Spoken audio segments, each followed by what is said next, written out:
الحمد للہ رب العالمین والصلاة والسلام علی حبیبہ محمد وآلہ وصحبہ اجمعین۔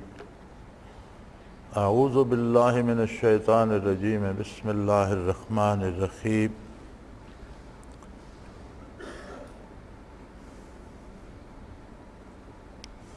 وَاذْكُرْ رَبَّكَ فِي نَفْسِكَ تَضَرُّعًا وَخِيفَةً وَدُونَ الْجَهْرِ مِنَ الْقَوْلِ بِالْغُدُوِّ وَالْآصَالِ وَلَا تَكُن مِّنَ الْغَافِلِينَ۔ اللهم سبحانك لا علم لنا إلا ما علمتنا إنك أنت العليم الحكيم۔ مولاي صل وسلم دائما أبدا علی حبیبک خیر الخلق کلہم۔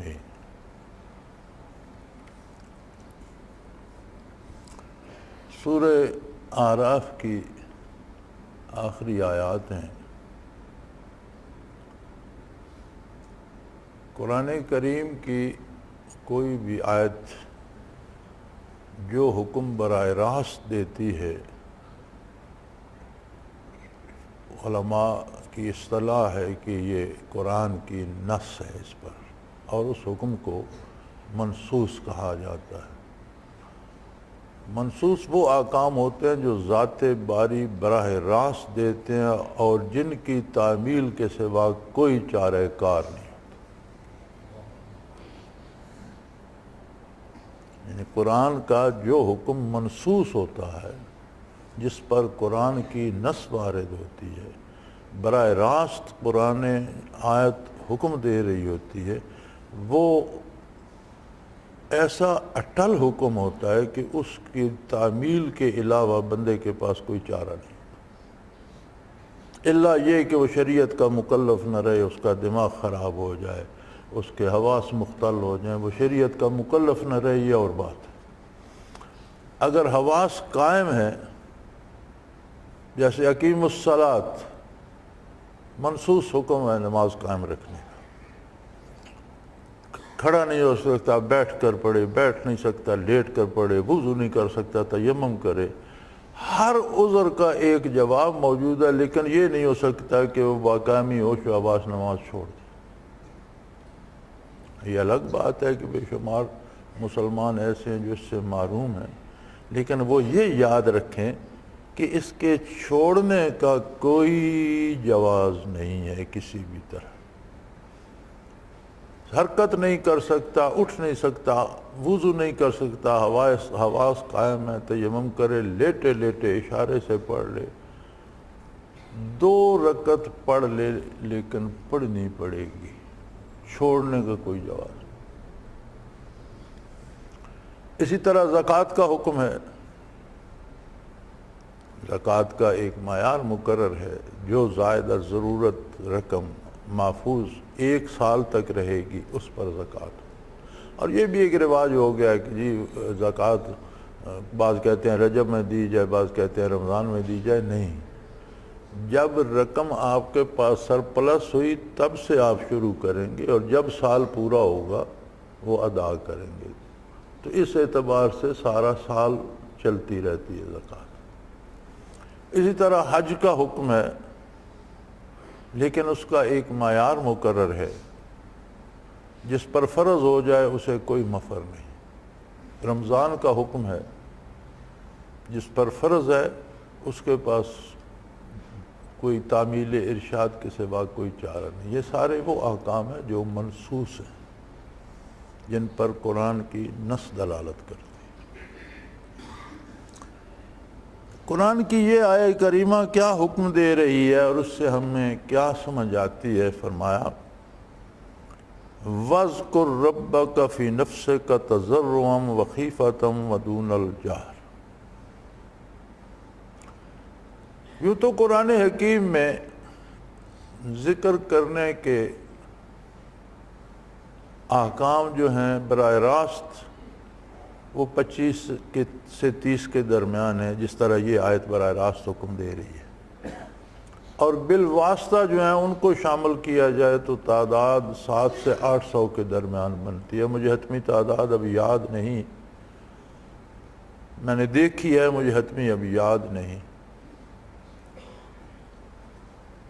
تو اتنی دفعہ جس حکم پر ایک دفعہ ارشاد ہو جاتا ہے وہ کافی ہے.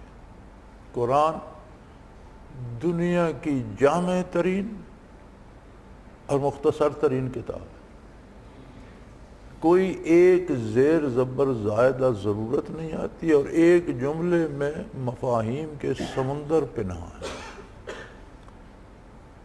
نزول قرآن سے لے کر آج تک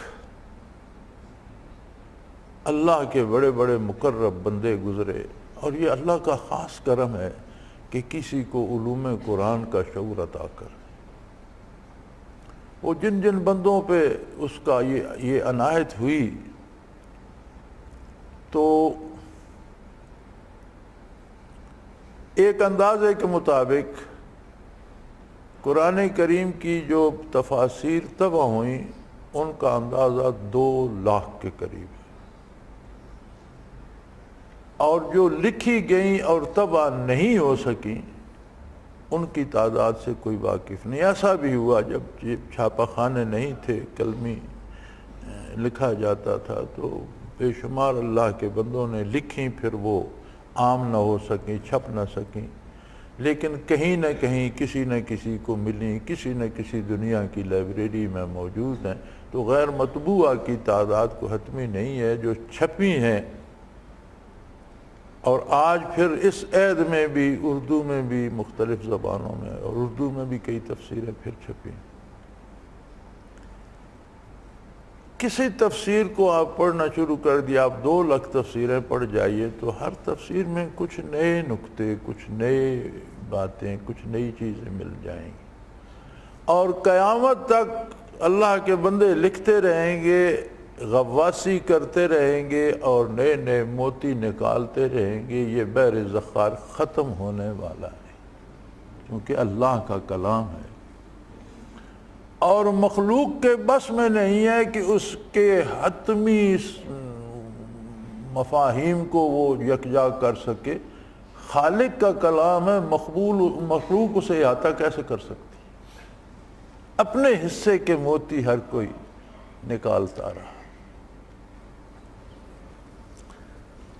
اب یہ آیہ کریمہ حکم دے رہی ہے، ذکر کا حکم عام ہے، نماز کا حکم خاص ہے، کیونکہ نبی کریم صلی اللہ علیہ وسلم نے اس کی رکعت کی تعداد بتائی، پڑھ کر بتائی، پڑھا کر بتائی، رکوع و سجود کا سلیقہ، اس کی تسبیحات، رکعت میں پڑھنا کیا ہے، قومہ، جلسہ، قیام، یہ وہ سارے ارکان حضور نے عمل کر کے بتائے، عمل کرا کے بتائے. روزے کی حدود و قیود ہے، کب شروع ہوگا، کب ختم ہوگا، کن چیزوں سے ٹوٹتا ہے، کن سے نہیں ٹوٹتا، کیا کرنا ہے، کیا نہیں کرنا. حج کی حدود و قیود ہیں، مخصوص دن ہیں، مخصوص جگہیں ہیں، مخصوص عبادات ہیں. ان دنوں اور ان جگہوں کے علاوہ اور ان عبادات کے علاوہ نہیں ہو سکتا. ویسے تو لوگ گھروں میں بھی کر لیتے ہیں. یہاں کھیوڑے میں ایک آبادی ہے پہاڑی کے اوپر، اس آبادی کو ہی بنگلہ کہتے ہیں. کہیں کبھی کسی نے وہاں کو بنگلہ بنایا ہوگا تو کھیوڑے میں گرمی زیادہ ہوتی ہے، تو وہ پہاڑی کے دامن میں ایک پلاٹو سا ہے، اس پر وہ اس آبادی بن گئی.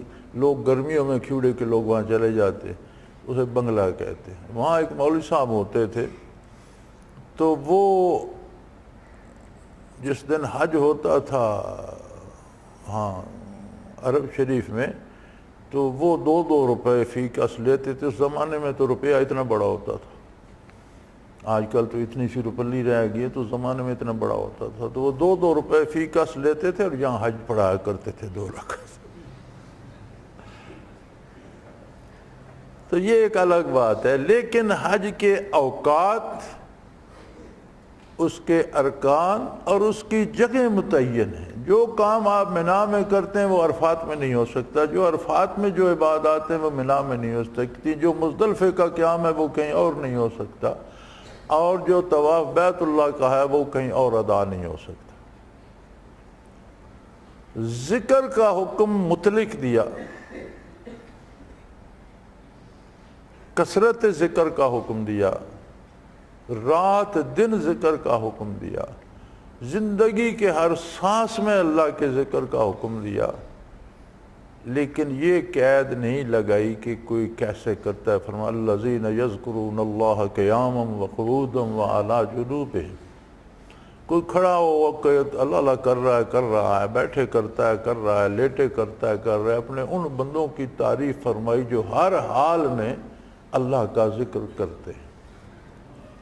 سیدہ عائشہ صدیقہ حبیب کبریا رضی اللہ تعالی عنہا سے کسی نے پوچھا حضور اکرم صلی اللہ علیہ وسلم کے ذکر کے متعلق کہ حضور کس قدر ذکر الہی فرمایا کرتے تھے، تو آپ نے فرمایا اللہ کل احیانہ، ہر حال میں اور ہر لمحہ حضور ذکر کیا کرتے، حضور کا کوئی حال ذکر سے خالی نہیں، اللہ کل احیانہ، ہر حال میں ذکر فرمایا کرتے۔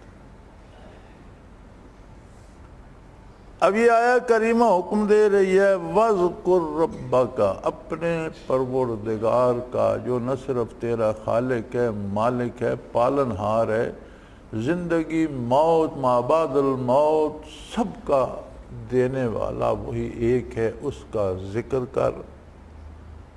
اس آیہ کریمہ میں کچھ حدود اس کی متعین فرمائی گئی۔ فی نفسے کا، اپنی جان کے اندر کر۔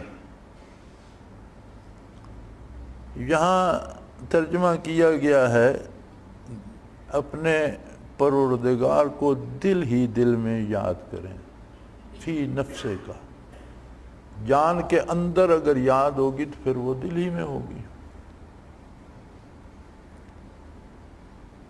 تضرعاً، پہلی قید یہ ہے کہ تجھے یہ خیال رہے، تجھے یہ یقین ہو کہ میں ذرہ بے مقدار ہوں، میری کوئی حیثیت نہیں اور وارگاہ بہت عالی ہے۔ وہ رب العالمین ہے اور میں اس کی تخلیق میں ایک ایسا ادنا ذرہ ہوں کہ اگر ہم اپنی ہستی کو ثابت کرنا چاہیں کہ میں بھی ہوں، جو ہر بندے میں آنا بھری ہوئی ہے، جتنی آبادی دنیا کی گزر چکی ہے، جو ہے اور جو آ رہی ہے، اس میں اگر ہم اپنے آپ کو لکھنا چاہیں اور اشاریہ لگا کر صفر لگانا شروع کر دیں، ساری زندگی لکھتے رہیں تو ایک لکھنے کی باری نہیں آئے گی، صفر ہی لکھتے چلے جائیں گے۔ فرمایا جب ذکر کر، یہ نہیں کہ تو ذکر پہ نازاں اور تو سمجھے میں بڑا پارسا ہو گیا اور میں بہت بڑا ہو گیا ہوں، نہیں، اپنی حیثیت بھی یاد رکھ، تضرعاً، اس کی عظمت بھی پیش نظر رہے، اپنی واماندگی بھی سامنے رہے، اس کا علو مرتبہ علو شان بھی سامنے رہے۔ وخیفتاً، یہاں خیفہ سے اردو کا دامن چونکہ تنگ ہے، عربی کا دامن بہت وسیع ہے۔ عربی میں بعض اوقات ایک لفظ کے 200 معنی بھی ہوتے ہیں، یعنی بعض الفاظ کے معنی 200 معنی میں ایک لفظ استعمال ہوا ہے، وہ اس جملے، اس فکرے کی ساخت کے مطابق متعین کیے جاتے ہیں۔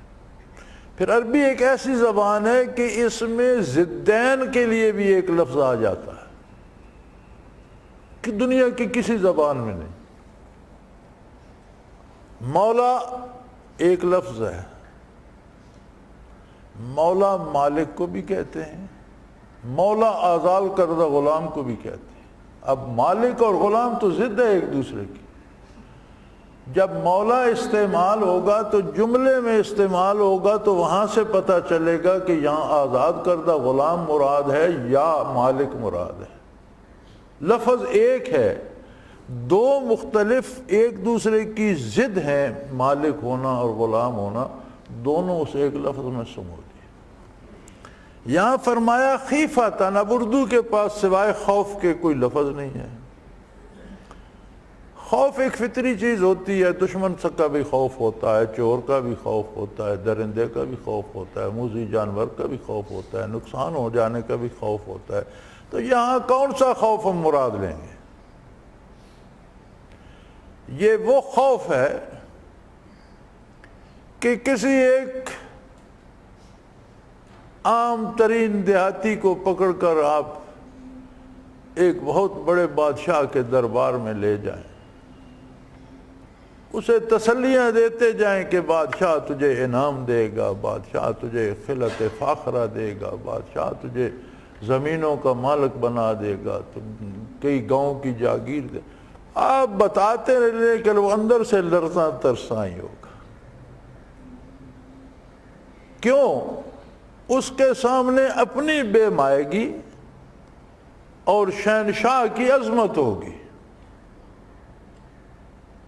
آپ اسے تسلیاں دیتے رہیں کہ بھائی بادشاہ تمہیں بہت انعام دینا چاہتا ہے، پورے ملک میں تمہیں بڑا سردار بنا دے، کچھ بھی ہو، لیکن اس کا اندر لرز رہا ہوگا کہ میں اور بادشاہ کے دربار میں پتہ نہیں کیا ہو جائے۔ فرمایا ذکر کر، انتہائی نیا خانہ دل میں کر، اور لرزاں و ترساں رہ کہ تو کیا چیز ہے اور ذکر کس کا کر رہا، نام کس کا لے رہا ہے، تیری حیثیت کیا ہے؟ وَدُونَ الْجَهْرِ مِنَ الْقَوْلِ،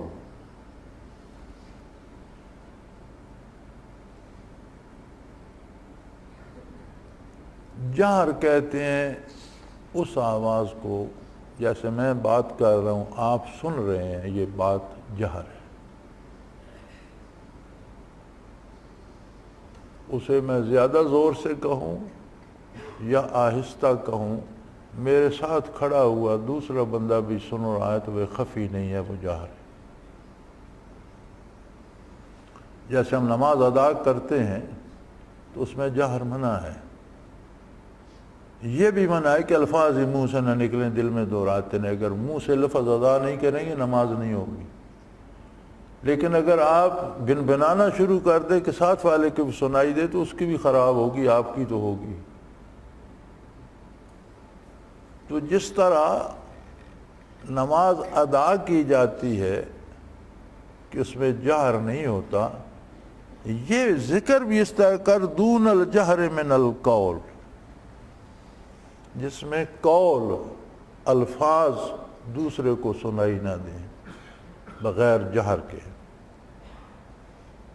کتنا کروں یا اللہ؟ بالغدو والآصال۔ قرآن پاک میں، حدیث پاک میں اور عربی لغت میں جہاں بالغدو والآصال استعمال ہوا ہے، ترجمہ تو اس کا بنتا ہے صبح و شام، اور یہاں بریکٹ میں لکھا ہے ہمہ وقت۔ ایک انگریزی ترجمہ اس کا آتا ہے راؤنڈ دا کلاک، جو انگریزی لفظ ہے نا راؤنڈ دا کلاک، یعنی ہر وقت، ہر لمحے۔ اس کو آپ اگر عربی کی مبارک زبان میں کہنا چاہیں گے تو یہی لفظ آئے گا بالغدو والآصال۔ اب آگے اس سے بھی کڑی شرط عائد کر دی، بلا تکم من الغافلین، کبھی ذکر سے غافل نہ ہونا۔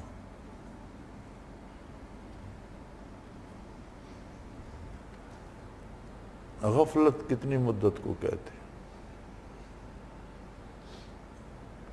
غفلت زندگی بھر کی بھی ہو سکتی ہے،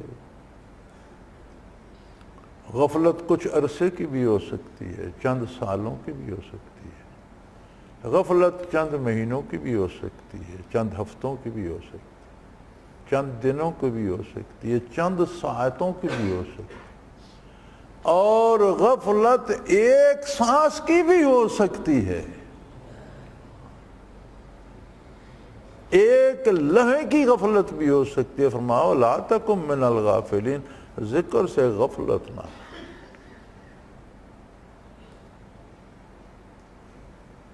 اب مجھے فرمائیے، مختلف طریقہ ہے ذکر ہیں، لیکن الحمدللہ جو ذکر ہمارے مشائخ نے، اللہ ان پر کروڑوں رحمتیں فرمایا، ہمیں عطا فرمایا اور طریقہ سکھایا، اس آیہ کریمہ کو سامنے رکھ کر کوئی طریقہ بنا کر دکھائیے کہ اس کے علاوہ کوئی طریقہ بنتا ہے۔ جن دوستوں کو سوال ہوتا ہے نا کہ ذکر کا یہ طریقہ کہاں ہے، ان کے لیے میں عرض کر رہا ہوں کہ ذکر کا یہ طریقہ سورہ احزاب کی اس آیہ کریمہ میں ہے۔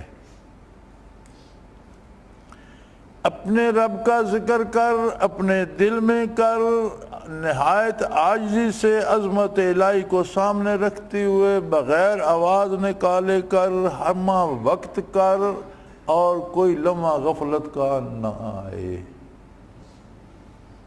تو جب تک پاس انفاس نہ ہو، جب تک دل کی دھڑکن میں اللہ نہ سما جائے، یہ ممکن نہیں کہ غفلت کا لمحہ نہ آئے۔ جو لوگ ذکر جہر کرتے ہیں ان کو خود غور کرنا چاہیے، وہ ہمارا مسئلہ نہیں ہے۔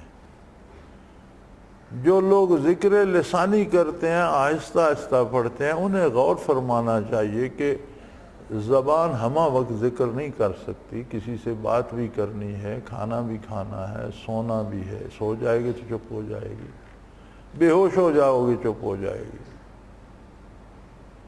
جب قلب ذاکر ہو جاتا ہے، جب سانس میں ذکر جاری ہو جاتا ہے، تو پاس انفاس سانس بھی آخری دم تک چلتی ہے اور دل بھی آخری دم تک دھڑکتا ہے،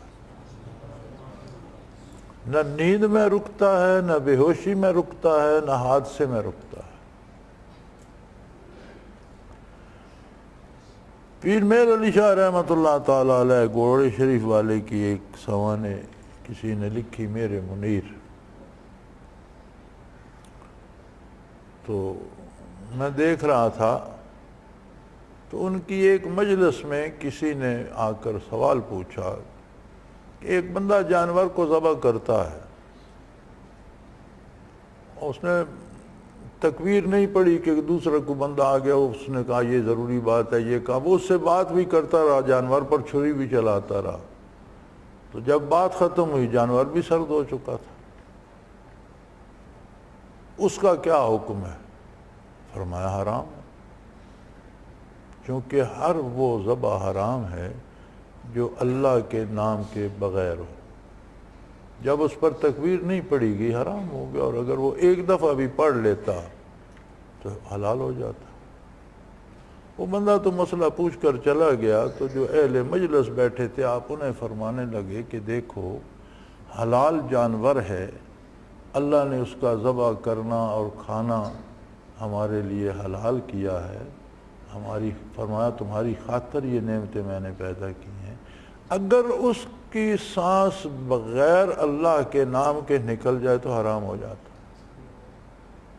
تو یہ ہم جو دن بھر سانسیں لیتے ہیں، اس میں جو سانس بغیر اللہ کے نام کے جاتی ہے، اس کا کیا ہوگا؟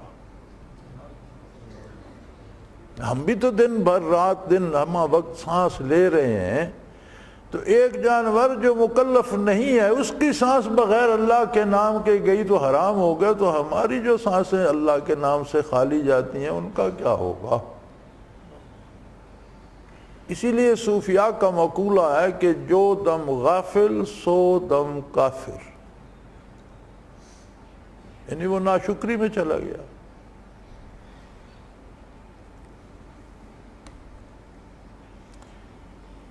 اب یہ بات رہ گئی کہ وَاذْكُرْ رَبَّكَ، اپنے پروردگار کا ذکر کر۔ اب پروردگار کے تو بہت سے نام ہیں صفاتی، کس نام کا ذکر کریں؟ رحمان ہے، رحیم ہے، مالک یوم الدین ہے، 99 اسماء مبارک قرآن کریم میں ملتے ہیں، غفور ہے، رحیم ہے، قہار ہے، جبار ہے، ستار ہے، کیا کریں؟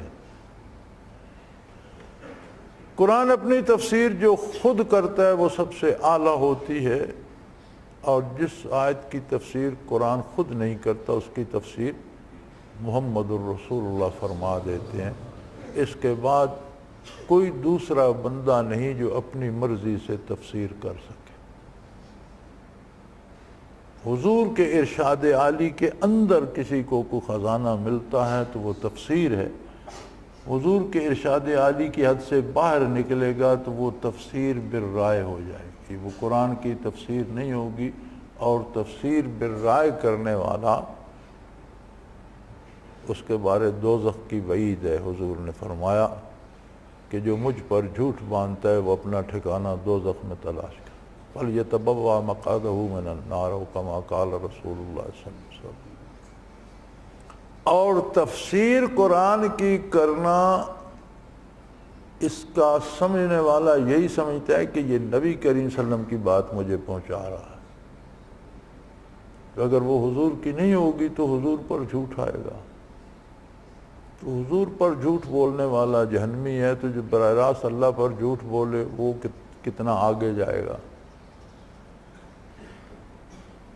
قرآن نے اس کی تعیین بھی فرما دی۔ سورہ مزمل میں ارشاد فرمایا، اور براہ راست آقا نامدار صلی اللہ علیہ وسلم کو ارشاد فرمایا، قم اللیل، راتوں کو اٹھیے، آدھی رات، اس سے کم، اس سے زیادہ،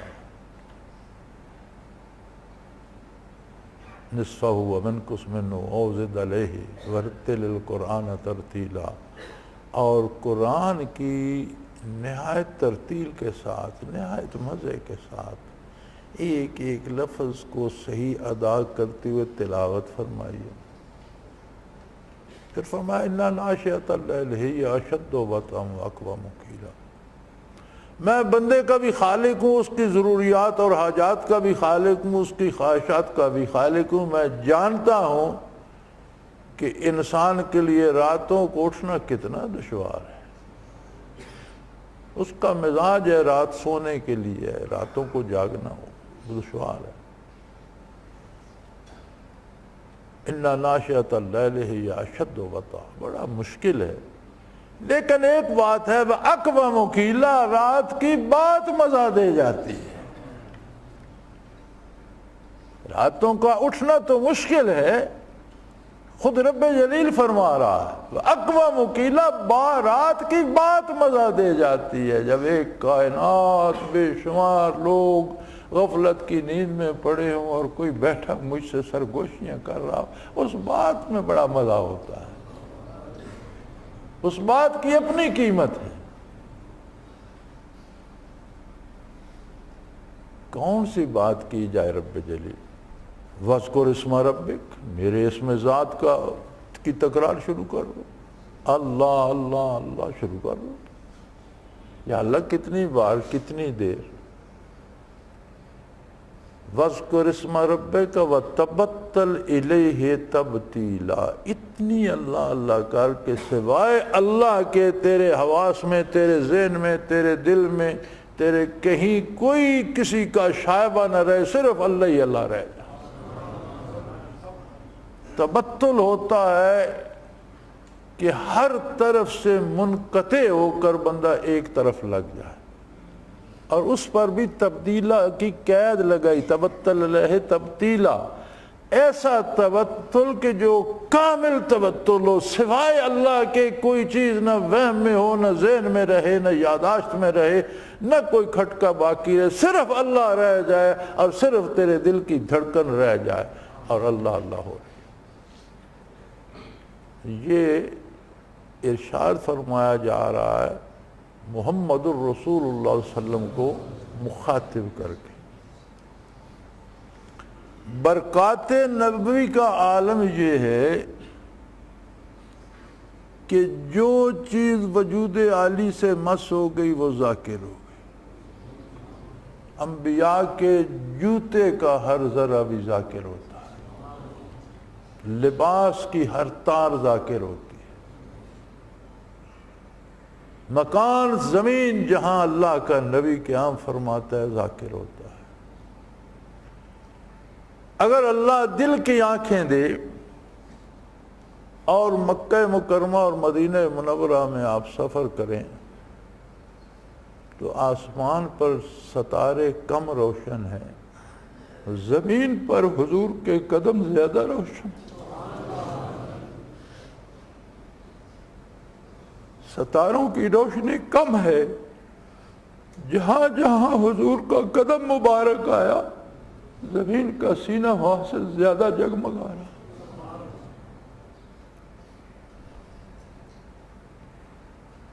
اس کے علاوہ جو رب جلیل نے مجھے سمجھ دی، میں نے یہ دیکھا کہ دور تک صحراؤں میں حد نگاہ تک کیفیات اور نورانیت پھیلی ہوئی ہے۔ جو فضا ہے نورانی ہے، اس میں جو ذرات ہیں ان میں نور ہے۔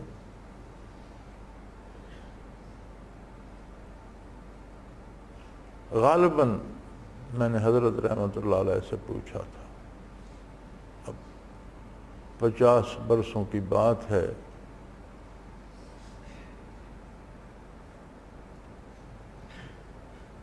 ایک عمر کا قصہ ہے، 2-4 گھڑی کی بات نہیں، کہ یہ تو سمجھ میں آیا کہ قدوم مبارک جہاں رکھے زمین منور ہو گئی۔ یہ فضاؤں میں کیا ہے؟ فرمایا یہ نگاہ عالی کی برکات ہے۔ جہاں جہاں نبی کی نگاہ جاتی ہے فضائیں منور ہوتی جاتی ہیں۔ جس وجود عالی میں اتنی برکات ہے کہ ہر چیز منور ہوتی جاتی ہے، اسے پھر حکم دیا جا رہا ہے۔ اس کا مطلب ہے کہ اس حکم سے مراد یہ ہے کہ جو میرے نبی کا دامن تھامے گا اس کے لیے ذکر دوام کے علاوہ کوئی چارہ نہیں۔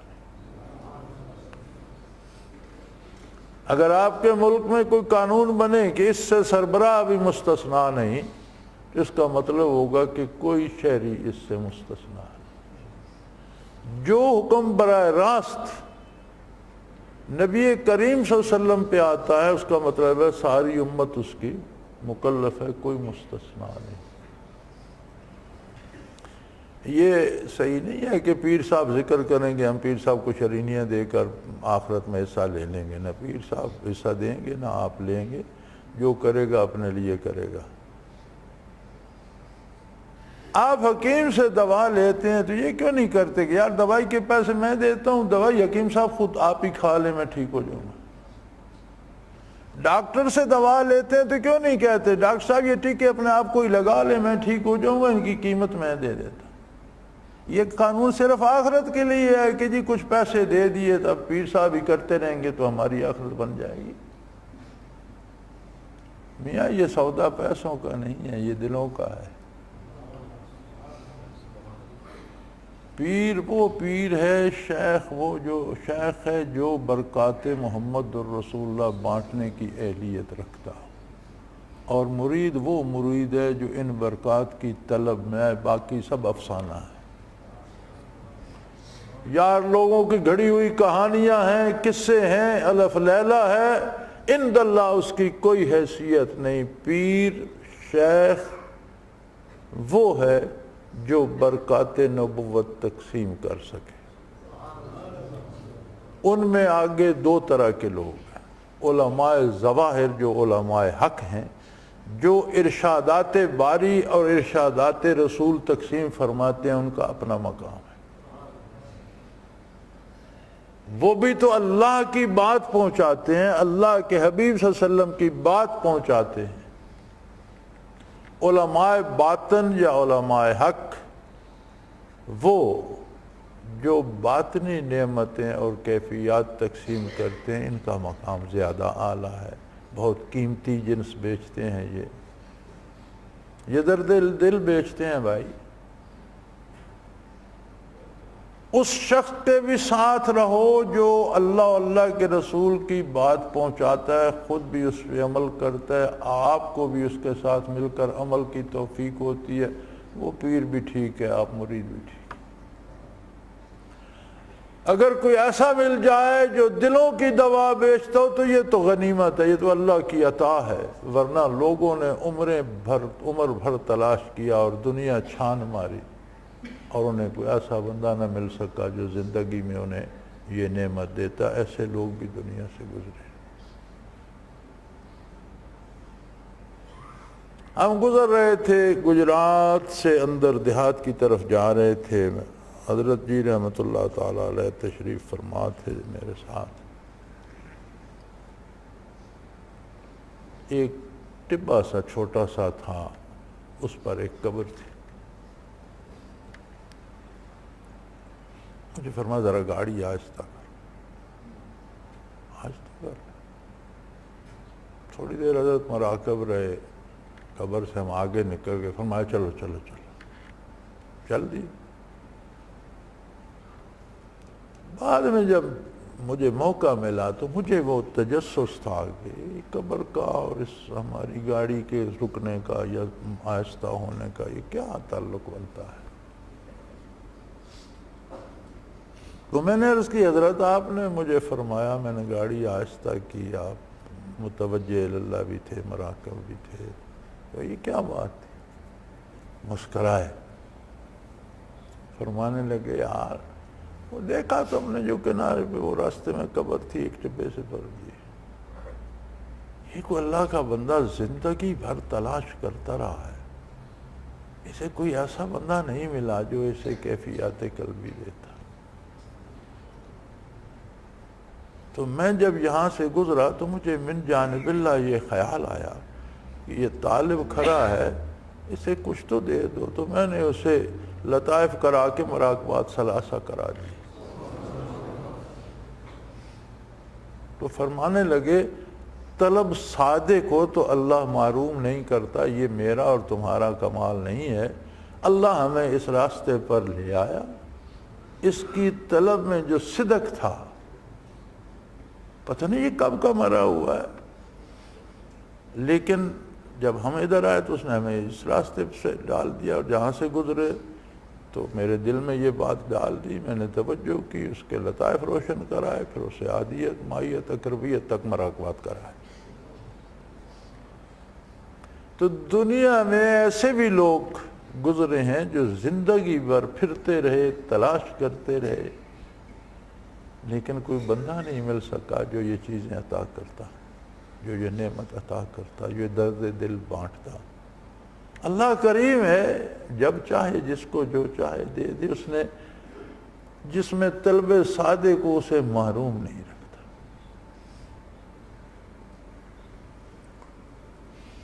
تو بہرحال یہ حکم منصوص ہے، نص قرآنی سے ہے،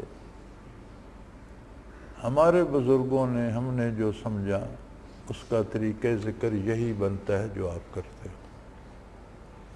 ہاں ذکر کا حکم مطلق ہے، اور نبی کریم صلی اللہ علیہ وسلم نے اس کا کوئی طریقہ کسی پر پابند نہیں کیا۔ یہ شرائط تو خود قرآن نے لگا دی نا، کہ شور شرابہ نہ کرو، مسجدوں کو ذکر کے نام پر سر پہ نہ اٹھا لو، آواز نہ آئے، دل میں کرو، اللہ کی عظمت کا خیال رکھتے ہوئے کرو، اس کی امید کے کرم کے امیدوار ہو کر کرو، اور ہم وقت کرو۔ یہ کہہ دیں تو اللہ نے لگا دیں۔ جس طرح نماز، روزہ، حج کے ارکان مقرر ہیں، اوقات مقرر ہیں، اس طرح ذکر کے نہ ارکان مقرر ہیں، نہ کوئی طریقہ مقرر۔ ہم یہ نہیں کہتے کہ جو ہمارے طریقے کے مطابق ذکر نہیں کرتے وہ غلط کرنے، ہرگز نہیں۔ جو جس طریقے سے کرتا ہے اس کے اپنے ذمے ہے کہ اسے کس طرح اس کے پاس کیا ثبوت ہے، اور وہ کرے۔ ذکر کیا جائے، اس کا نہ وقت معین ہے، نہ جگہ معین ہے، نہ کوئی طریقہ معین ہے۔ لیکن ہمارے بزرگوں نے اس آیہ کریمہ کی روشنی میں جو بہترین طریقہ اس کے مطابق تلاش کیا، صرف ہمارے مشائخ نے نہیں، اہل اللہ کی ایک کثیر جماعت، اور یہ صحابہ کرام کا تو قرآن گواہ ہے، ثم تلین جلودہم وقلوبہم الی ذکر اللہ۔ وہ ایک نظر کی بات تھی، ان کی تو کھال سے لے کر نہا خانہ دل تک ہر باڈی سیل ذاکر ہو گیا۔ ثم تلین جلودہم وقلوبہم الی ذکر اللہ۔ صحابہ کرام کی بات تو خود قرآن اللہ گواہی دے رہا کہ ان کی کھال کا ہر ذرہ، ان کے گوشت کا ہر ذرہ، ان کی ہڈیوں کا ہر ذرہ، ان کی زبان، ان کی نگاہ، ان کا دل، ان کا ذہن، ان کے ہاتھ پاؤں، ان کے وجود کا ہر باڈی صلی اللہ کرتا تھا۔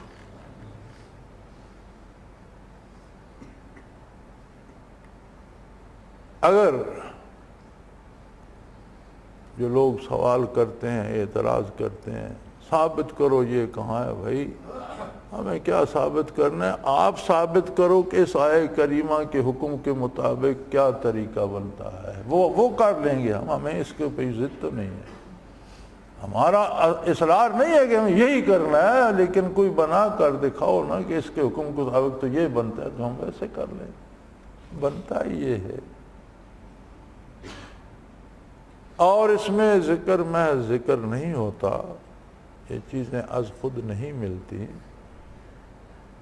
ہل چلانا پڑتا ہے، بیج بونا پڑتا ہے، بارش کا انتظار کرنا پڑتا ہے، پھر جا کر نمو ہوتی ہے، فصلیں اگتی ہیں۔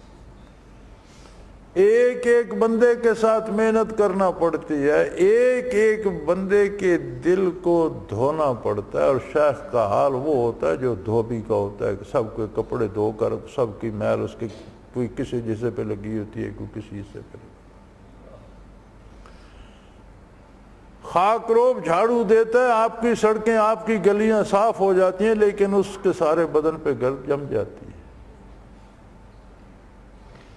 شیخ توجہ کرتا ہے طالب کے دل کو صاف کرنے کے لیے، لیکن جتنی وہ وہاں سے جو اٹھتی ہے گرد، وہ اس کے اپنے اوپر بھی پڑتی ہے، اسے برداشت کرنا پڑتی ہے۔ جتنا جس کا مقام ہوتا ہے اس کے لیے اتنی وہ گرد تکلیف دہ ہوتی ہے، اتنے اس کے معاملات نازک ہو جاتے ہیں، اس کی حسیات نازک ہو جاتی ہیں، اس کا دل اتنا نازک ہو جاتا ہے کہ اسے ان کی تکلیف ہوتی ہے۔ تو وہ کیوں کرتا ہے؟ دکھ سہنے کے لیے نہیں، اس کی رضا کے لیے کرتا ہے۔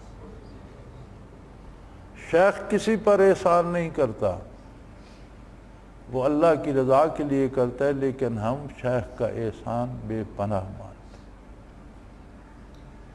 یہ ہمارے ذمے ہے کہ ہم مانیں، وہ جو کرتا ہے وہ محض اللہ کی رضا کے لیے کرتا ہے، ہمیں ممنون کرنے کے لیے نہیں کرتا، ہم سے چندے لینے کے، ہم سے جو بندے کو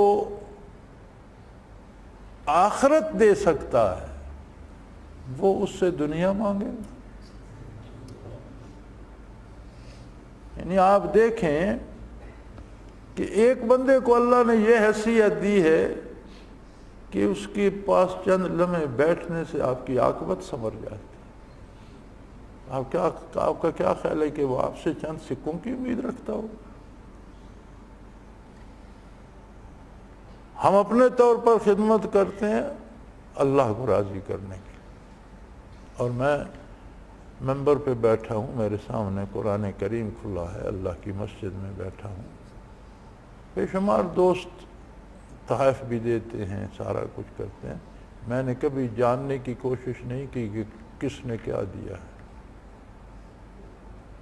میں بھی انسان ہوں، اگر میں یہ فہرست بنانا شروع کر دوں تو اس کا مطلب ہے جو تحفہ دیتا ہے اس کی طرف زیادہ توجہ ہو جائے، جس غریب کے پاس نہیں ہے اس پر کم ہو جائے۔ نہیں، میں سمجھتا ہوں جو دے گئے وہ اللہ نے بھیجا، کس نے دیا مجھے نہیں کو پتا، اور نہ میں جاننا چاہتا ہوں۔ کوئی مجھے بتانا چاہے تو میں نہیں سنتا۔ بعض دوست بڑی وہ اپنی اوپر چٹ شٹ لگاتے ہیں، میں ملازموں کو کہتا ہوں یہ چٹ اتار کر چیز مجھے دینا۔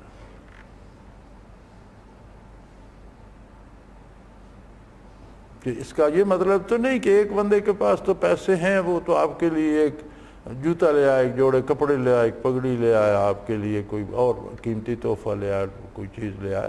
جس غریب کے پاس نہیں ہے وہ کچھ نہیں لا سکا، تو پھر انسان ہے نا شیخ بھی۔ 3 بندے آئے، وہ جانتا ہے 2 نے تو یہ خدمت کی ہے، تیسرے نے کچھ نہیں دیا، تو اس کے دل میں بھی شاید فرق تو آئے۔ اس سے بہتر نہیں ہے کہ وہ جانے ہی نہیں۔ تو میں کبھی یہ جاننے کی کوشش نہیں کرتا کہ کس نے کیا، جس نے دیا اس نے اللہ کو دیا، اور مجھے تو اللہ دیتا ہے، مجھے کسی بندے کی نہیں دیتا۔ اور جو آتا ہے وہ باہر غریب ہوگا، فقیر ہوگا، ان پڑھ ہوگا، مزدور ہوگا، میرے لیے وہ ایک طالب علم ہے اور اللہ کی طلب کے لیے آیا ہے، اتنا ہی قیمتی ہے جتنا کوئی عالم یا کوئی امیر یا کوئی دولت۔ الحمدللہ میرے دل میں کبھی یہ خیال نہیں آیا کہ اس کو زیادہ ملے اس کو کم۔ ہمارا کام ہے برکات اللہ کے رسول کی ہیں، ہم تک ہمارے مشائخ نے پہنچائی، ہمیں مخلوق تک پہنچانی ہے۔ جو ہوتا ہے ہم لٹا دیتے ہیں۔ اب دامن اپنا اپنا ہے، کس نے کتنا سیدھا رکھا ہوا ہے، کس کا کتنا دامن پھٹا ہوا ہے، کس کا کتنا ثابت ہے، یہ ظرف تو اپنا اپنا ہے نا، کس نے اس میں سے کتنا لے لیا، اس نے ہر کسی نے اپنے ظرف کے مطابق لینا۔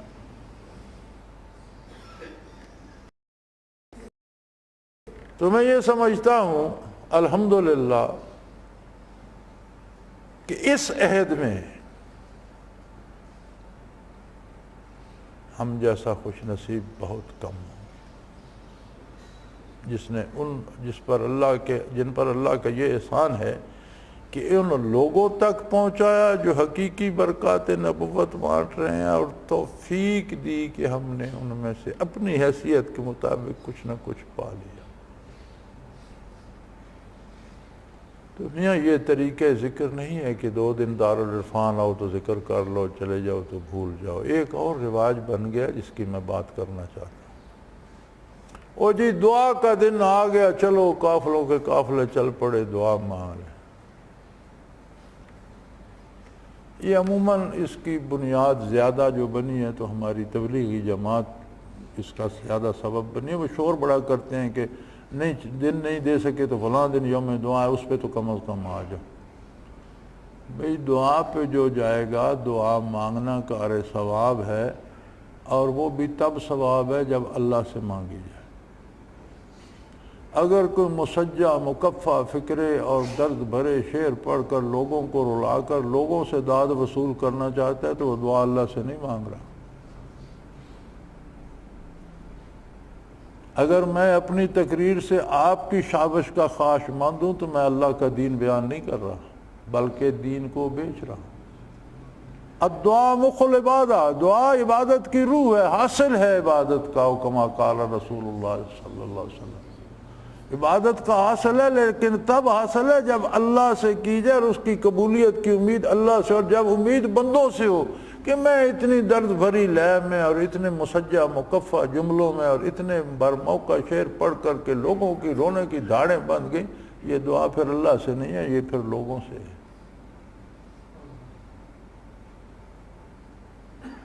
دعا وہ دعا ہے جس میں توقع اس ذات کے ساتھ۔ دعا میں شامل ہونے والے کو دعا کا ثواب تو ضرور ملے گا، لیکن جن لوگوں نے 40 دن مزدوری کی ہے ان کی مزدوری میں سے اسے کچھ نہیں ملے گا۔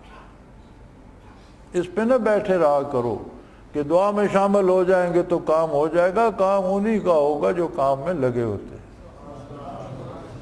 جو دعا میں شامل ہوگا دعا کے ثواب کا حصہ پائے گا۔ درد دل دعا میں نہیں بٹتا میاں، اس کے لیے تو رات دن لگانے پڑتے ہیں، آرام تج کرنے پڑتے ہیں، محنتیں کرنا پڑتی ہیں، اور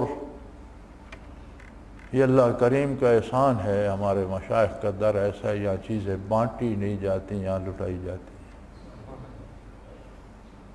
بانٹنا اور بات ہے، لٹانا اور بات ہے۔ اب یہ ہر ایک کی ہمت ہے کہ وہ کتنا اٹھا سکتا ہے، لے جائے۔ الحمدللہ نہ حضرت جی کا یہ کبھی ہوتا تھا اور نہ کبھی میں نے یہ کیا ہے کہ تم فلاں فلاں مقام پہ رک جاؤ، فلاں فلاں تک جاؤ۔ چل سکتے ہو تو جاؤ جہاں چل سکتے ہو، کتنا چل سکتے ہو، یہ لٹانا ہوتا ہے۔ تاریخ تصوف اٹھا کے دیکھیں، ایک ایک مراقبہ کراتے سالوں لگواتے تھے اس پر، اس طرح کوئی نہیں لٹاتا۔ مولانا احمد علی لاہوری رحمۃ اللہ تعالیٰ علیہ ہمارے ہم اثر تھے، 60s میں ان کا وصال ہوا۔ بہت پائے کے ولی اللہ تھے، منازل بالا میں عرشی آخری عرشی منازل میں تھے۔ خال خال لوگ ملتے ہیں، 15-20 لوگ ہوں گے بر صغیر میں اس پائے کے، 14 صدیوں میں اس پائے کے ایک بندے تھے، اور اپنے زمانے کے قطب ارشاد تھے۔